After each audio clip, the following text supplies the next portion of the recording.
Hi there, my name is Tim Schmidt. I'm the president and CEO of the USCCA. So first, I'd just like to say welcome. This obviously is our second annual Concealed Carry Expo. I know a lot of you made a long trip and made it to our first Concealed Carry Expo in West Bend. So I want to thank you all for coming again. And of course, there's lots of people from Georgia, and so welcome all to you as well. There's everybody wants safety and security for their family. I mean, I think we'll all agree that we want our family to be safe.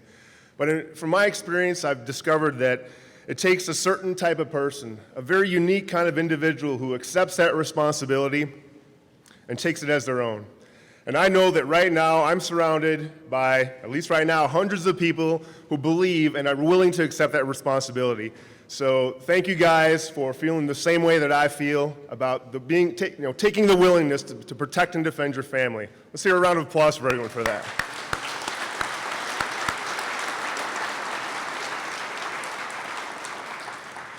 Excellent. So before I introduce the keynote speaker, just a few quick thank yous. Thank you to the Delta Defense team. I think there's about 35 Delta Defense employees that are put this whole thing together. I know they've been working their butts off for the last 6 months, and I really appreciate you guys. We're a big family, just like all of our USCCA members. We're a big family as well. Thank you to all the vendors. I know that we have over 100 vendors here, all focused on the concealed carry and self-defense lifestyle. So thank you all to the vendors. And I guess thank you all to you. Thanks, guys, for coming here, being willing to take some time out of your busy days to learn more about becoming a responsibly armed American. So with that, I'd like to introduce our keynote speaker. Our keynote speaker today is an honorable, gutsy, and fascinating man. His 37 years as a law enforcement professional began at the Milwaukee Police Department in 1978. There he served 24 distinguished years. His broad base of experience included duty as a patrol officer and detective, and extensive service in the city's Specialized Homicide Division. Following promotion to captain of police, he commanded both the Intelligence Division and the Downtown 1st District.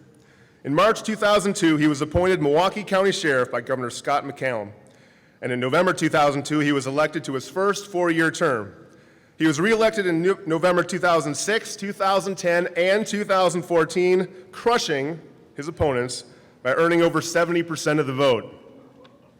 Yeah, how about that, huh? He is a graduate of the FBI National Academy and the FBI National Executive Institute. This man was recognized with the 2013 Sheriff of the Year Award from the Constitutional Sheriffs and Peace Officers Association for demonstrating true leadership and courage, staying true to his oath, true to his badge, and true to the people he has promised to serve and protect. He was also recently named the Law Enforcement Leader of the Year by the Federal Law Enforcement Officers Association. And on top of all these accomplishments, the man I'm about to introduce is someone I respect tremendously. He's a man who is not afraid to stand up for what he believes, and he's a man who truly walks the walk. Ladies and gentlemen, please help me welcome my good friend and the Sheriff of Milwaukee County, Sheriff David Clarke.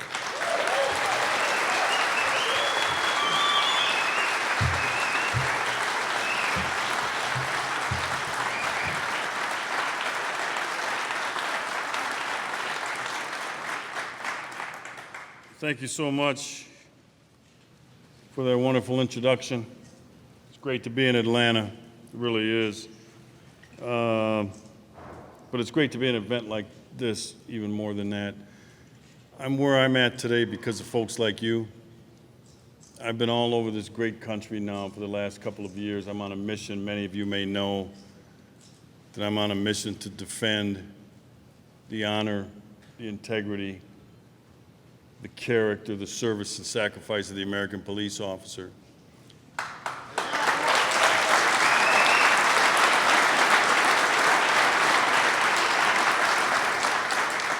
And they need your support as well. We know that we have the overwhelming majority of support from the people that we serve.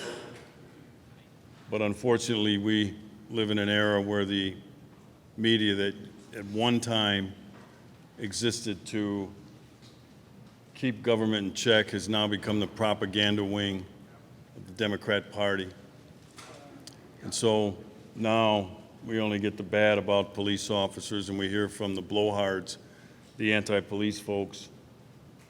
And we don't hear so much from the people like you who truly know the value, and we don't get to hear the appreciation from folks like you, even though we know that you do appreciate us. So we know it's there, but I always remind people in my community, as a matter of fact, I have a 30-second PSA out on conservative talk radio in the Milwaukee area. When you see a law enforcement officer, just thank them for their service. And don't let one go by. Just thank them for their service to their community. I do it with every law enforcement officer I come across, active or retired. That's important.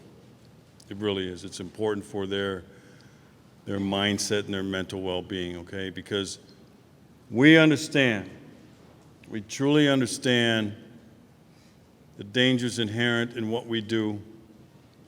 We understand the role that we play in this thing called, this experiment called self-rule, that you have to have laws, you have to have the rule of law.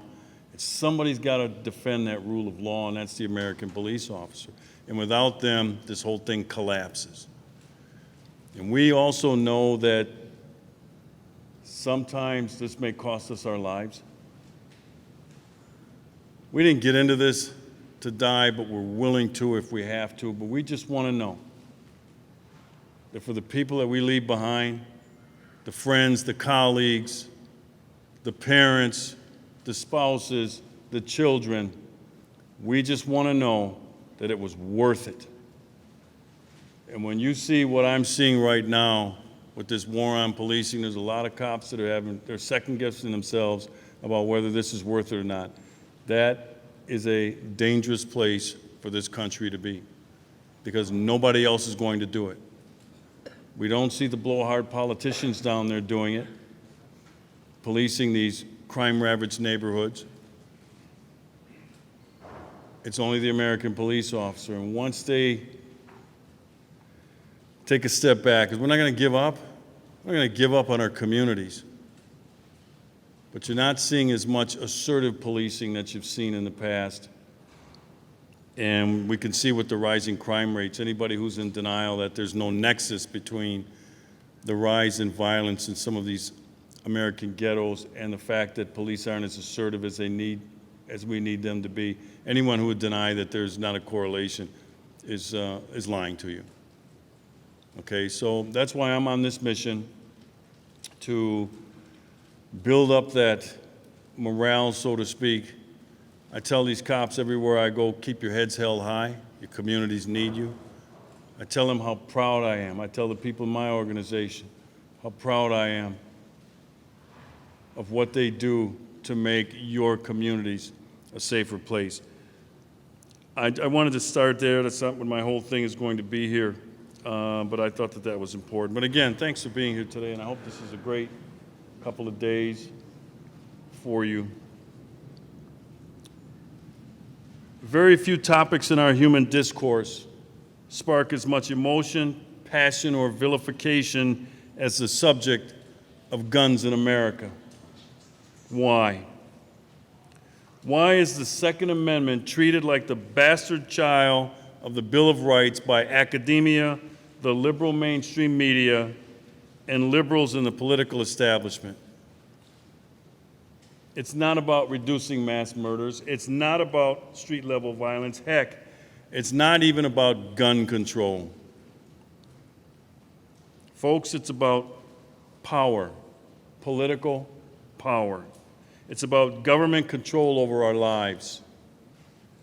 The anti-gun bigots on the left realize that in order to grow a more centralized government, they have to defeat several powerful citizen-based organizations. These anti-gun zealots realize that to win a political argument, you need two things. You need a common enemy, and you need a common language. To the anti-gun left, the common enemy is the United States Concealed Carry Association, the National Rifle Association, and other gun-supporting groups like the Gun Owners of America. And the common language of the anti-gun movement is that guns should be outlawed and that only government should have them. The gun-supporting advocacies like USSCA are our lobby on Capitol Hill and in state legislatures guarding our Second Amendment rights 24/7 and protecting you should you need or have the need to defend yourself. See, in politics, if you're not a part of a special interest group, if you don't have a powerful lobby, you can't get a seat at the table of power to participate in the discussions. As sheriff, I took an oath to defend the United States Constitution. The Constitution does not come a la carte. It is all-inclusive. And when we start down the road of picking apart the Constitution to fit a certain political agenda, we are headed toward a very dark place called government tyranny. While there are so many attacks on our Second Amendment right to keep and bear arms, what's interesting is that this is a recent phenomenon. For most of our nearly 240 years as a constitutional republic, the right to keep and bear arms was never seriously questioned. It has only been in the last 30, 40 years that this inalienable right has been challenged. We have been conditioned by freedom-loathing gun haters away from gun ownership or even gun possession. You can go all the way back to early man, where weapons were used against threats as a matter of survival and to provide sustenance for daily existence. Like everything else in life, technologies emerge, and thousands of years later, that weapon became a gun, a firearm, but the need to defend oneself against threats remained the same. In 1775, here in the New World, a group of renegades we call the Founding Fathers, the framers of the Constitution, understood the threat posed by a strong centralized government. So they created this idea of self-rule around a document that strictly limits the power of government and places the power with the people, the individuals, and with the states. They understood that government tyranny was a natural output of government, so they included safeguards. They knew that only an armed citizenry could keep government in check. Folks, it is a historical truism that in the 20th century, Nazi Germany's use of firearms registration laws to confiscate weapons from Jews rendered them defenseless from attacks. And Switzerland's tradition of ensuring that every man was armed with military weapons kept at home and that they were ready to organize as a militia of total resistance played a significant role in dissuading a Nazi invasion during World War II. And then there is the issue of the right of people to keep and bear arms for self-defense. This is, as you know, a natural right. It is the first law of nature. Man has an inherent desire to survive. Sometimes that means fighting off criminal predators. Let's look at an instance of government tyranny that occurred not that long ago. Let's visit the issue of slavery that included my ancestors. Slavery is government tyranny. Government knows all too well that the first step to enslaving anybody is to disarm them. One of the hallmarks of slavery was that it was illegal to arm slaves or for slaves to possess weapons. Why? So that the slaves could not defend themselves during escapes or against mob violence and lynching. The 13th Amendment only freed the slaves on paper. Only the ratification of the 14th Amendment, ordering that the Second Amendment applied to the states as well, allowed newly freed slaves to arm and thus defend themselves against the ongoing mob violence, kidnappings, and lynchings. My ancestors fought hard and shed blood for the right to keep and bear arms for self-defense, and I am not going to cede that right over to the federal government or any other level of government for that matter, and neither should you.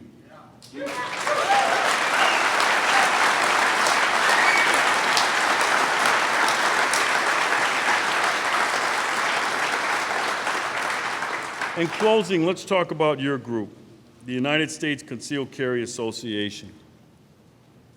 Today's society confronts us with many threats from criminal behavior. As my public announcements say, you are the first line in your personal defense, not law enforcement. You always have been, but for the last 30 years or so, you have been conditioned away from that duty by people telling you to simply dial 911. That may no longer be your best option today. CCL holder Amanda Collins shared her painful story with me about being raped by a gun-toting criminal on the University of Nevada, Reno campus after attending class one night as she walked back to her car 50 yards from the campus police station. She was in a gun-free zone, and like any other law-abiding citizen, she obeyed the law, and she outsourced her safety to the government. Unfortunately for Amanda, the rapist did not abide by the gun-free zone order. He grabbed her at gunpoint, threw her to the ground, and ordered her not to scream or he would kill her, and he violently raped her. How did 911 work out for Amanda? It didn't. She found out that when seconds mattered, the police were minutes away. She also learned that the only person safe in a gun-free zone is a gun-wielding criminal who could care less about the law. Don't let anybody tell you to outsource your safety to the government. Defend yourselves in ways most advantageous to you, and then dial 911. Your life may depend on it. Handle that firearm. Practice and become proficient with it. Know its capabilities and its limitations. Take time to learn the safe handling and storing of the weapon. A gun in the hands of a law-abiding citizen is not a threat to society at large. It is only a threat to the criminal in an ever-expanding federal government hell-bent on obliterating your right to keep and bear arms. So here's what we need to do. We need to band together with every gun-supporting lobby in America and pressure the GOP-controlled Congress to make it a priority in their legislation to pass federal concealed carry license reciprocity in the United States.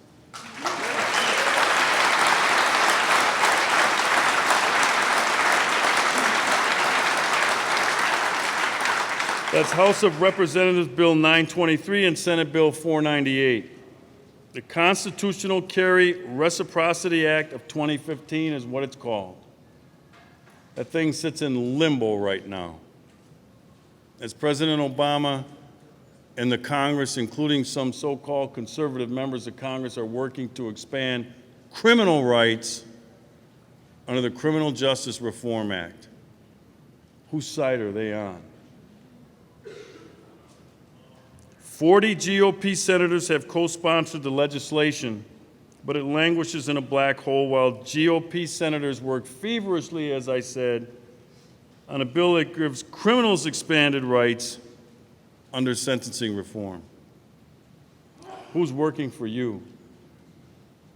Just like a driver's license from one state is valid in every other state, and a gay marriage license is recognized in every state, so must your concealed carry license be valid across state lines.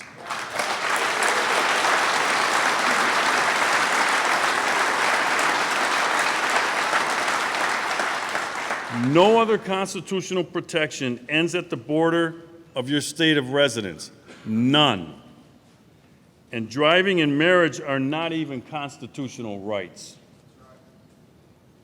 It is unconstitutional and unreasonable for someone to have to know what the intricacies are about concealed carry laws from differing states. You could be valid in one state, drive through another, and be in violation of the law.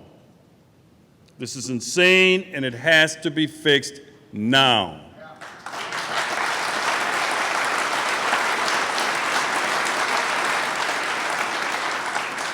Call or email your congressional member now and demand passage now so that your Second Amendment right to keep and bear arms through your concealed carry license is recognized in all 50 states, just as the 14th Amendment did for newly freed slaves. I challenge people at the end of every public safety message I put out on Milwaukee radio. They end by me asking, "Can I count on you?"